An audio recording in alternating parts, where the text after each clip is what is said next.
இல்ல அதே பழைய கேள்விதான். நீங்க எல்லாருமே சத்தம் போட்டிருந்தீங்க, நான் பேசுற கேட்காது. இல்ல அதே முன்னாடி ஒரு 3 மணி நேரம் இது காவல் நிலையத்தில் வேற ஒரு ஆய்வாளர் கீழே நான் இந்த விளக்கம் கேட்டாங்க, பதிவு பண்ணேன். அதே தான் ரொம்ப அது என்ன நடந்தது எதுங்கிறது அதே திருப்பி இது ஒன்றும் புதிய ஒரு கேள்விகள் ஒன்றும் இல்லை. அதுக்கு உரிய விளக்கத்தை நான் கொடுத்துருக்கேன். இது ஒன்றும் இல்லை. ஏன்னா எங்கே உங்கள் வீடு, எங்கே உங்கள் முகவரி, எங்கே எப்போ சந்திச்சிங்க, எப்போ இது என்ன நடந்தது, அதே கதை தான் இது. இல்லை தேவைப்பட்டா மறுபடியும் விசாரணைக்கு நீங்க ஒத்துழைக்கணும். சரி, கொடுத்த உடனே அடுத்த நாளே அடுத்த சம்மன் கொடுக்குறாங்க. ஒரு கேப்பே இல்லாம கொடுக்குறாங்க. அது 4 வார அவகாசம் கேட்டு அடுத்த நாளே அது ஒரு அராஜகம், அது அடக்குமுறை. எப்படின்னா இப்போ இது ஏற்கனவே விசாரிச்சாச்சு. அதுக்கப்புறம் தொடர்ச்சியா இவங்க இந்த மாதிரி 15 ஆண்டுகளா இதே தொல்லையா இருக்குன்னா நான் தான் இந்த வழக்கை தொடுத்தேன். இதை நீங்க ஒரு முடிவுக்கு கொண்டு வரணும்ட்டு.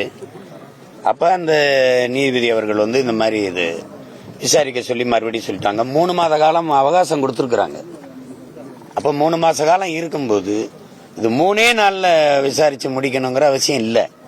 எனக்கு முதல் அழைப்பானையை வீட்டில் கொடுத்தாங்க. இப்போ ரொம்ப காத்திருந்து தான் கொடுத்தாங்க.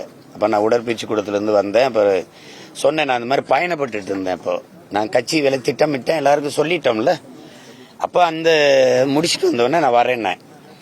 அதுக்குள்ள அவசரமா உச்சநீதிமன்றத்தில் இந்த வழக்கு நான் மறுபடியும் மேல்முறையீடு போனேன். அது என்ன ஆயிடுச்சு அப்படின்னா விரைந்து அந்த வழக்கு வந்துடும். வழக்கு வந்து அது உங்களுக்கு தெரியும் என்ன ஆகும்ட்டு.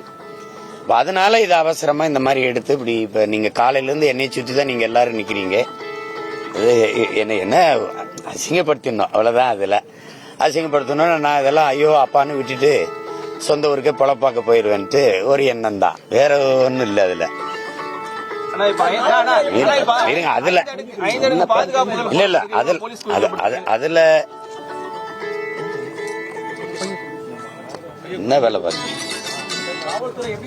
இல்ல அதுல இது அவசியம் இல்லாது வீட்டுல போய் ஒரு அழைப்பானையை ஒட்ட வேண்டிய அவசியம் இல்லை. அவங்க சொல்றாங்க வீட்டுல யாரும் இல்லைன்னு. ஆனா அவர் வீட்டுல யாரும் இல்லைன்னு ஒருத்தர் சொன்னாருன்றாங்க. வீட்டில் இப்போ 2 பேர் இருந்து கைது பண்ணீங்களா, அவங்க எல்லாம் எங்கே தான் இருந்தாங்க? என் மனைவி மேலே தான் இருக்கிறாங்க. அவங்க தெரிஞ்சிருக்கலாம். இல்லைன்னா என்னோட எண்கள் இருக்கு, எனக்கு என்னுடைய பகிரியில் இந்த இதே அனுப்பியிருக்கலாம். எல்லாருக்கும் தெரியும் நான் ஓசூர்ல இருக்கேன்னா. அப்போ காலையில் கூட ஊடகத்தை சந்திச்சு பேசிட்டு இருக்கும்போது தான் ஒரு தம்பி கேட்குறாரு, ஒரு நிருபர் கேட்குறாரு, இந்த மாதிரி உங்கள் வீட்டில் நான் ஒட்டியிருக்கேன் அப்படின்னு. அப்போதான் எனக்கே தெரியும் ஒட்டுறதோட காவல்துறையின் வேலை உங்களுக்கு முடிஞ்சிடுச்சு. ஒட்டும்போது தடுத்திருந்தா பணி செய்ய விடாமல் தடுத்தாங்கன்னு நீங்கள் கைது செஞ்சிருக்கலாம். அது குற்றம்னு நீங்க சொல்றது சரி. ஒட்டிட்டு நீங்க போன பிறகு அதுக்கப்புறம் அதை அப்படியே வச்சு பூஜை செய்யறதுக்கு இல்லையே. அது ஒட்டிட்டீங்க, நாங்க பார்த்துட்டோம், கிழிக்கிறோம். அது எப்படி குற்றமாகும்? அழைப்பான யாரும் கிழிக்க கூடாதுன்னு இருக்குதா? இப்ப எனக்கு நீங்க கொடுத்தீங்க, கையெழுத்து போட்டு வாங்கினேன், அதை கிழிச்சு போட்டேன், என்ன பண்ணுவீங்க? கைது பண்ணி உள்ள விடுவீங்களா? இந்த மாதிரியான ஒரு அணுகுமுறை எப்படி? காவலாளி கிடையாது, ஒரு காவலாளி கிடையாது. அவர் ஓய்வு பெற்ற ராணுவ வீரர். என் மேல இருக்கிற அன்பின் காரணமா எனக்கு தனிப்பட்ட முறையில எனக்கு பாதுகாப்பு கொடுக்கணும்னு ஒரு நட்பு பாசத்துல வந்தவர் தான் அவரு. அவரு காவலாளி கிடையாது. எங்க வீட்டுக்கு காவலாளின்னு யாரும் கிடையாது.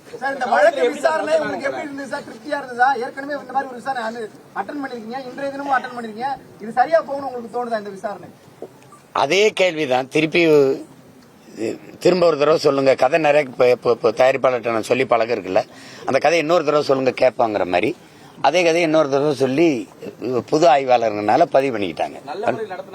அதெல்லாம் என்ன வேற என்ன நல்ல முறையில் நடத்தினாங்க. ஆனா என் வீட்டில் கைது செஞ்ச அந்த ஓய்வு பெற்ற ராணுவ வீரரையும் என் தம்பி சுபாவையும் அடிச்சிருக்காங்க.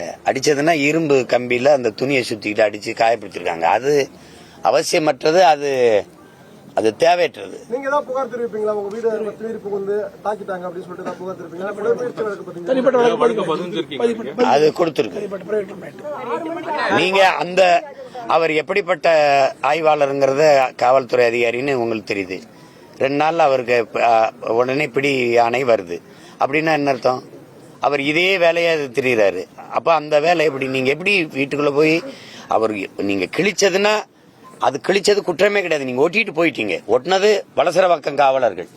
நீங்க நீலாங்கரையில் இருக்கிறீங்க. உங்களுக்கு தேவையே இல்லையே நீங்க வந்ததை. அப்ப என் வீட்டு அந்த கதவுலயே அது இருக்கணுமா என்ன? அப்படி இருக்கா? நீங்க ஒட்டிட்டீங்க, படிச்சுட்டாங்க. நான் அங்க இருக்கிறவங்க எனக்கு தகவல் கொடுத்துட்டாங்க, அந்த ஒட்டிட்டாங்க, சரின்னு. அதுக்கப்புறம் இது என் வீட்டுல இருக்கணும். எதுக்கு இருக்கணும்? மாலை 6 மணிக்கு சொன்னாங்க. ஏன் காலதாமதம்?